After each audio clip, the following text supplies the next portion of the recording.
This meeting is being recorded. Damn, aggressive. Oh, I'm sorry. Okay. Not that it's recording or anything. The timer for 30 minutes. All right. For this one, we did chapters 21 to 30. And then we broke it down into, we divided into our chapters. So I did put it in writing. So that was for day 21. So day 21 was talking about like lesson planning, and then they provided different lessons that you can use. And then granted, we use our NLU one, but I like that they were showing different ways that you can put it down with your co-teacher. You have the visual lesson plan, our co-teaching. So I thought it was pretty interesting seeing that you can add what kind of structure you're going to do in the classroom. And then the visual one on page 175 was pretty neat, where it talks about like you visually see this and then you're putting in the main point, the big picture. And then also note taking. If you think that that's too much work, you can do note taking. And then they also say that you can do. So I think one of the best ones that I think would benefit would be like doing a Google Doc, and then whoever's in the classroom having the ability to like, hey, like this is what I think we should put, and then that way you can collaborate with each other. So I thought it was pretty neat the way that they were offering different options, making it easy, which would be beneficial for the class, mixing and matching, and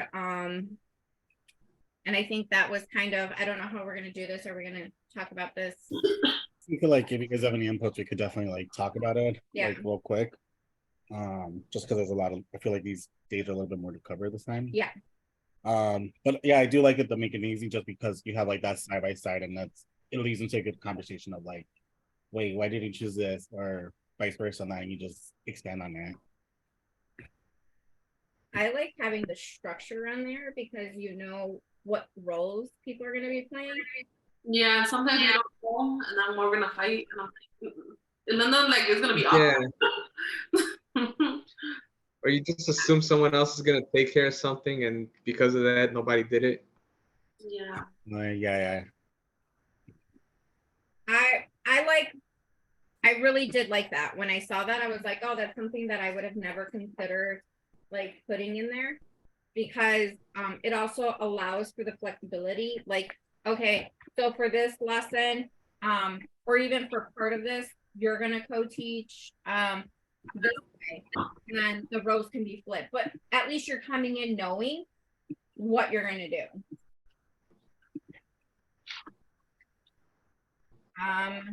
And then moving on, we're good to go on to the next day. Yeah, I think so.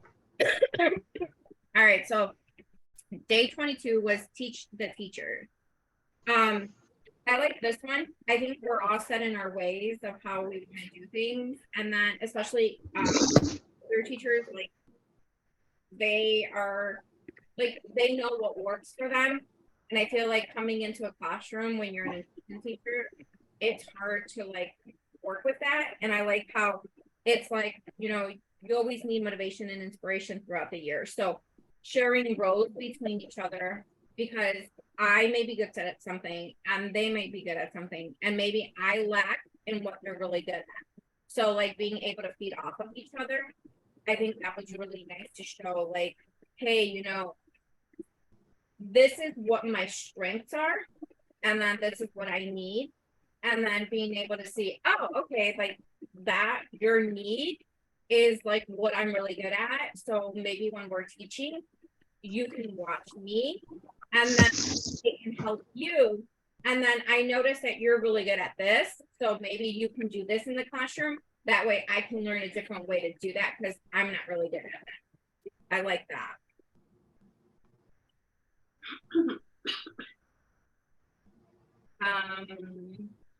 There was a lot of like tiny trainings. I know there's a lot of people that are not really good with technology, and it's like, oh, hey, like I have a free period at this time. If you want, I can do like a mini training for you. I can give you like the basics on how to do this. That way you can feel more confident. And especially with like working with Google, having all those like Google Slides, Google Docs, and just knowing like if a teacher is kind of resistant because they don't know how to work it, instead of saying, oh, don't worry about it, I'll do it. Hey, let me just show you the basics and then you can work on it and we can just we're gonna collaborate on this. Like it's not just a you thing or a me thing.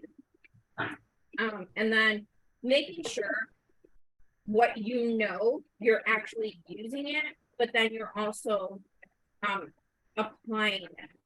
So I feel like sometimes especially as a resident, because we're not officially any, like we know what we're doing, but like we feel like we're not the experts. So it's like, do I really like, I really can't say it because then they're gonna be like, well, who are you? Yeah. But it's good. It's good to actually say, hey, yeah, I know what you're doing. Like I do it this way or I do it that way because it gives everybody a different perspective. You like really hit it really good on the nail with that one. I think, yeah, like you said though, with being a resident teacher, it's like sometimes you kind of had to keep in mind that you're in somebody else's classroom, and so as much as I want to use my knowledge, is like I don't want to feel like I'm overstepping and disrespecting someone in their own space. So it's like I'll just keep in mind. I'm more of a take the approach of just taking notes of what they're doing, and when it's my turn to teach, then I can do what I want when it's my turn to teach, and that's when I'll try to apply it as much as possible. Yeah, I think it's also like you know, because I do have like 2 co-taught classes, and it's like computer science, and I'm just like, I have no idea what's going on because it's a whole new subject. And yeah, it's like all about asking questions and then even asking like, hey, like what can I do to like help with the classroom? Because you know, like my co-teachers are a little bit more like to sit behind the desk, very mellow, which is I guess the vibe, but I'm more like, woo, production. I definitely feel that. Like I feel like when you're not as confident, like in math, I hate math. And I have to do the do now test. And I feel like if I don't know it, I'm not as confident going up to the class and doing it. And it's like I really struggle. And I know within me, like I can tell I'm struggling. And then I'll look at my mentor for like, I'm like those kids where like I look at the mentor, I'm like, is it okay? Is it okay? Like, oh, that constant reassurance. I'm like the kids. I'm as bad as they are. I feel the same way too because I'm like, wait, am I even doing this right? And the teacher's like, yeah, don't ask me that, just do it. And you know, it's like, and it's not like I feel like I don't want to be teaching the kids the wrong thing, even though there isn't like really a wrong way to do, and especially in math, like I think, and I always tell the kids like we learn from our mistakes, but I think as adults we still struggle with that, you know, like we don't want to make those mistakes. Yeah. So that I think I lean into the mistakes sometimes so that students don't feel bad when they make mistakes. Because sometimes, you know, then they'll feel salty, like if they raise their hand and give an answer and it turns out to be wrong. So sometimes when I'm wrong and a student corrects me, I was like, oh, that's right. Well, thank you for correcting me. Like now that I know that, I can apply that. I wasn't sure, but we're always learning. No matter what in life, we're always learning. And so that's kind of the mentality I take. But that's good that you do that because I feel like that even reassures kids more instead of I'm always right. And then you're like, I literally had a student tell me one time when he asked me something, I didn't want to make it up because I don't want to give kids bad information. And I was like, well, I don't know that one. It's like, well, you're a teacher. Shouldn't you know everything? I was like, no, no one knows everything. We're always learning, though. A teacher is a lifelong student. So let's be students together. And then we Google search whatever question he had to find that answer together. Good. All right. And then day 23 was collaborative class, which I feel like when I was reading this one, like some of the things were like 5 student roles in the co-taught classroom, for students to be tutors, for them to be mentors, for them to do study partners, to be resident experts and managers. So it was a lot of like breaking down what students can do in the classroom. And I kind of struggled with this one a little bit because I think it really varies in the grade that you're teaching to put those kind of responsibilities. And then also considering the partners that they're choosing. But it was, I like how they mentioned like informing students on methods that can be used to help teach. So like kind of, and it goes back to the whole thing of the grade that they're in, but like, you know, this is like how the structure of a co-teacher, one teaches, one assists. So like if you guys are in groups, one is going to take over and the other ones are going to sit, like setting them up so that they know what we should be doing. And then making sure that other students, another way is like having other different methods that students can be involved, and then they provided a list, and it was like sharing their inspirational quotes, kinder, and it's just like different ways to involve students so that they feel like they're part of the classroom. They're not just this is your like, this is our classroom. And I kind of like, I think I struggle because I think I don't want it to be where we rely on this as a method for students to learn. And I felt like that's what kind of they were pushing toward. Because I know for my son, he didn't want to be pulled out for inclusion, like moved to the group with a special ed teacher. And I got really upset when the teacher was like, oh, it's okay because he's buddy with somebody, he partners with somebody and they help him. And it's like, I get what you're saying, but these are minutes that he's supposed to be serviced. Like, it's not, oh, he doesn't understand, so put him with somebody. Like, I feel like there has to be a middle to this. Like, you can't expect students to help teach completely, but be there as a support. I don't think students are going to teach. I think they'll just, here, copy my answers. Yeah, it is. Especially, it's so easy nowadays, especially with like technology.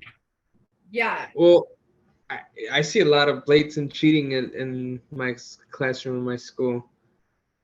And it's like, oh, what am I going to do? You know, I just pretty much, I'll just ask them to come, I'll assess them orally and right there in person because I can't really trust the worksheets because I know they're just copying off each other.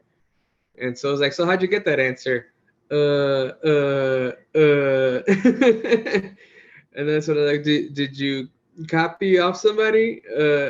Maybe. I was like, well, are you gonna copy someone's paycheck too? Because if you don't learn, it's gonna be really hard for you to, you know, be an both out there. We got 16 minutes left. Okay. All right. How much? We're done. I finished day 23. Okay, so mine was day 24, partner with para. So this one talks about how good having a para is, but it could be difficult sometimes because then you're like, dang, like I have to like plan more stuff for the other teacher and then like more people in there. So it's like it could get frustrating, which I've seen when I used to work at a school before. Like the teacher didn't even know what to do with us.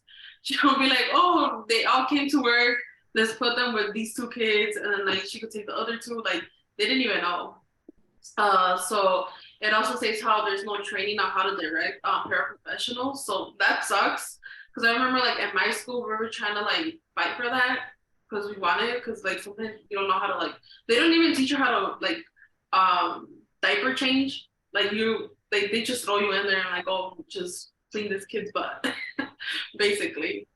And then it tells you how to build your relationship with a para, which is like really important because I mean, I'm pretty sure Suzy, you've been a Sika. You know, like if like the room is like weird and like if nobody likes each other, it's so awkward. Like It's when they're like, here, do the work. And it's like, wait a minute. I don't even know what the heck I'm doing. yeah, like I don't know. And they don't even tell you like what the kid likes or anything like that. Like here. So what happened? I was like, I feel like even like, you know, like being a resident, like it's kind of like being a para in the beginning because you're learning that classroom and the teacher and this and that. Yeah. Okay, so I'm just gonna go to day 25 since we don't have that much time. So day 25 was just learning ways on how to like solve issues when you're just like clashing. So it provided like various techniques. So basically that was just day 25. And they put day 26 instead of day 25. They messed up the dates. Hey, for real, I was like, wait a minute, I did day 26. This isn't what I read. Looks like someone needed the partner to just help them check the book.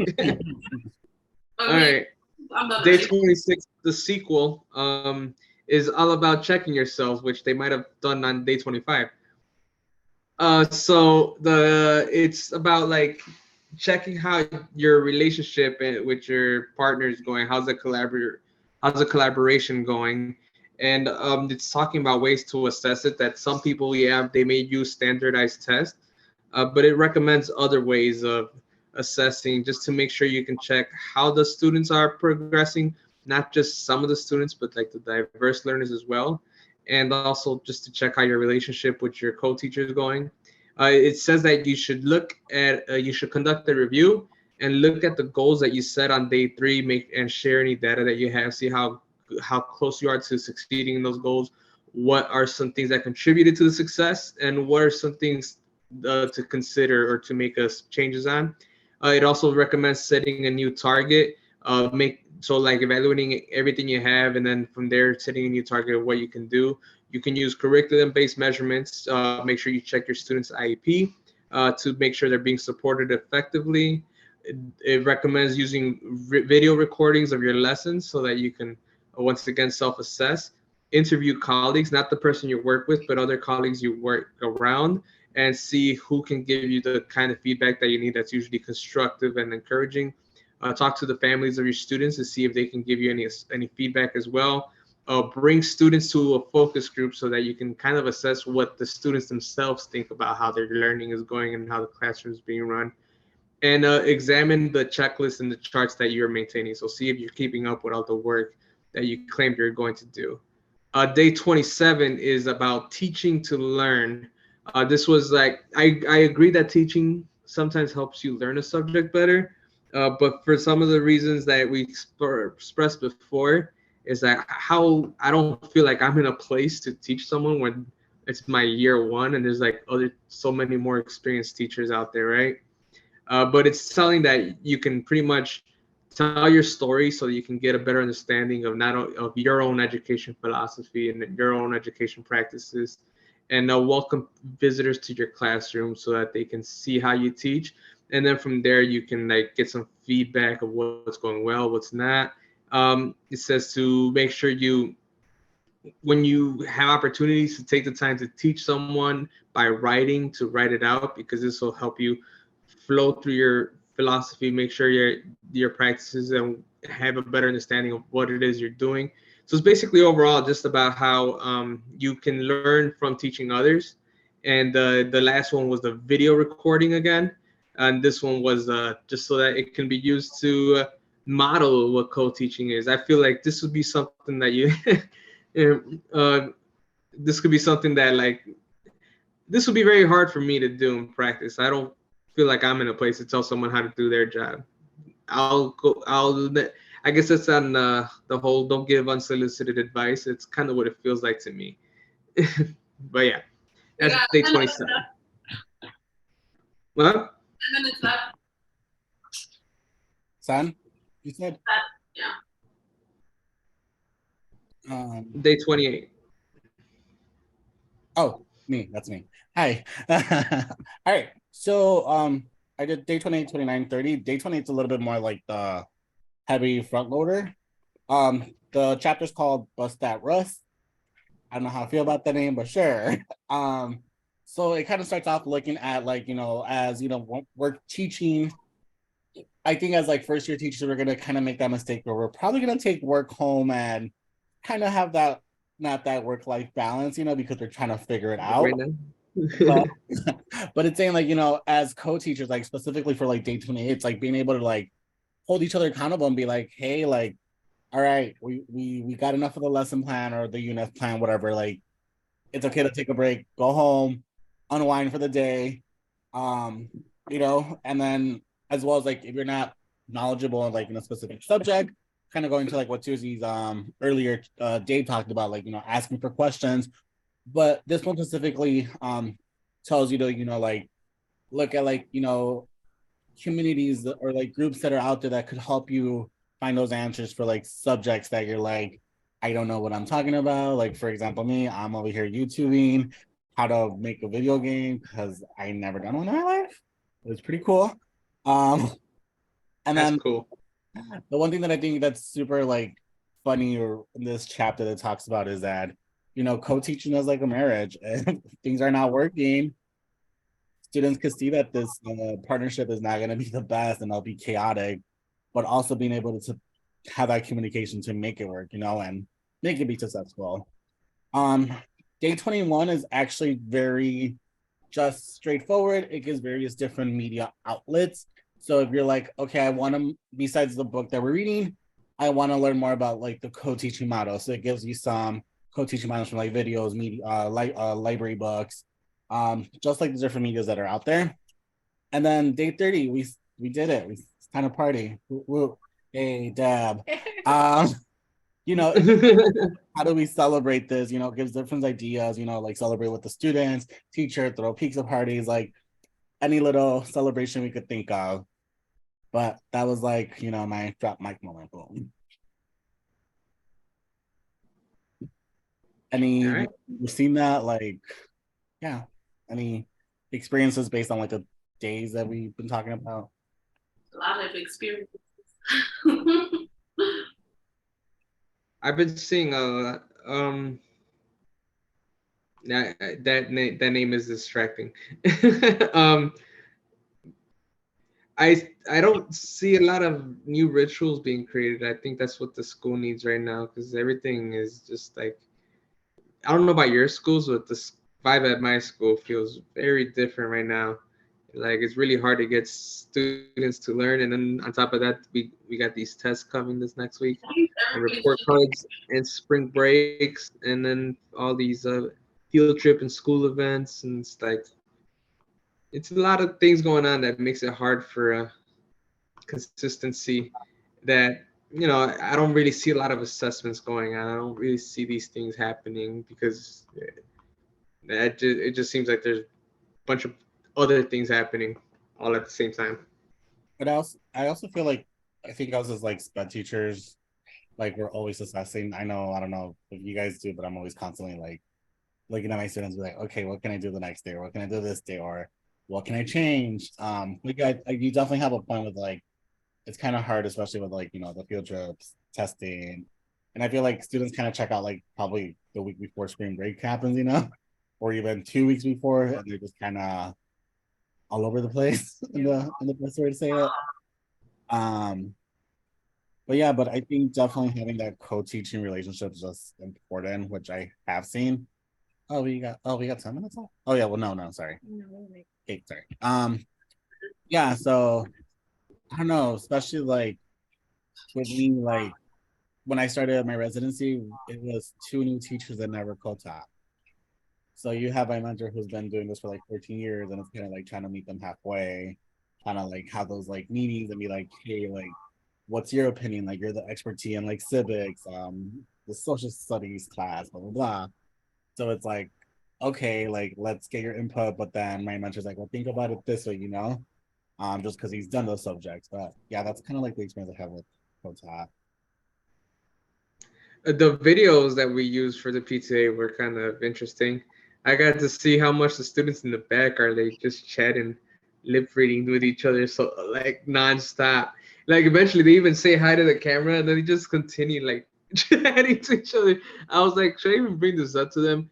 Because the funny thing is they're like they participate and they understand the lessons all the time. It's just that I guess they have enough energy and focus to be able to do both at once. But yeah, I was just laughing watching that in the video. But watching my own recording of the teaching, also like it said, did help me like look at the co-teacher that I had in the classroom and see when he chimed in, and then it made me consider why did he feel the need to chime in there? What was he trying to clarify so that I can better understand what I could do next time in moments like that, or maybe just try to understand what was the importance that he was saying, or sometimes like, well, he really derailed that whatever conversation that was. Like, that wasn't really on task. Not that I'd given that feedback because I'm just a resident in the classroom. It's okay. No, I think my biggest one, and I think Anna, because you and I like we've been teachers, I feel like the one that resonated the most to me was the paraprofessional one. Yeah. I feel like that. I think coming from our perspective, we know how it feels, and teachers don't realize like what they feel. It's like the comment that they make about, oh, don't worry, Miss whatever is here, but she's not here, like she's not gonna bother us. She's only here to help so and so student. And it's like you kind of do feel like you're being belittled there. You know? Yeah. I know what you mean. I don't like that either. I know, and I think that as like coming into this, I think that was one of my biggest themes was like, we have to make sure like we're including. And I know like as SICAs, we don't have that opportunity to sit down with the teachers and plan, but Yeah. to be felt like you're part of the team in the classroom. Given the opportunity, like it said, like allow the paraprofessional to learn what you're doing. Like, yeah, we know what we're doing, but you're going to give this to somebody who's coming into your classroom who doesn't know what you're doing or what your plans are, but you're expecting them to follow through with the class. And it's like, how if they don't And know? then the SICAs don't understand that like the SICAs are like burnt out too because they're with the kid the whole day. And especially if like the kid has like behavior problems too. So it's draining, it's like really draining. So it's like, and then the teacher really expects you to be there like, oh, like, like being the babysitter of the kid, of the student, but they're not. Sometimes I feel like we're pushed to teach, and it's like, I'm not here to teach. Like, you need what you need, and I will support, but I'm not here to teach. And I feel like sometimes they forget that. It was like a comment that they made. It was like, use your best judgment. Like, you know how many times we hear that? Use your best judgment. Like, if you think that the student needs to be here, then go ahead. And if you don't, then take them out. And it's like, no. 2 minutes. Wrapping it up, like, would we recommend these kind of chapters? Oh, did you guys find any words? Honestly, the words in the chapters, I kind of understood all of them. Yeah. Yeah. I couldn't find anything. Hey, Diane, Right. I could fake it, but then I realized if I choose a word that I already know, I'm just gonna seem dumber. It's like I do know what all these words mean. Read it, and I was like, this one I felt like was pretty much basic. I was like, there's nothing really, and I was going through and I was like, there's gotta be, but it's pretty self-explanatory. Yeah. Mm-hmm. Sorry, Diane. 26. We tried. 26 is the same as 25, apparently, right? That's something we learned. Is there any like things what do you guys recommend these chapters or these days to like, somebody else? Yeah, I feel like these are like really important, especially if you've never been like in a school setting. So it's like good to know about this stuff. Yeah, I think definitely it just kind of wraps up the last, what is it, the 2 discussions we had about this book. Yeah. So it's like, you got the foundation, then you got the drywall around this is like the painting, and yeah, look at me making a bro reference. I did one where the students collaborate. I think that was like my least favorite. Yeah. Any final thoughts, comments, concerns, emotional outbursts? I think we're good. Oh, Yeah. Emotional helpers. We need more seekers on at schools though, because that's my last thought. yeah, we do need like a bunch, but ones that are actually gonna be helpful. Yeah, well, I'll even take one that isn't because it ends up, sometimes it ends up that I end up feeling like a seeker as a resident Okay. because Yeah, some 30 minutes. done. All right. Au revoir. Good night. Bye, good night. Night. Oh, wait. How do I stop recording? Oh.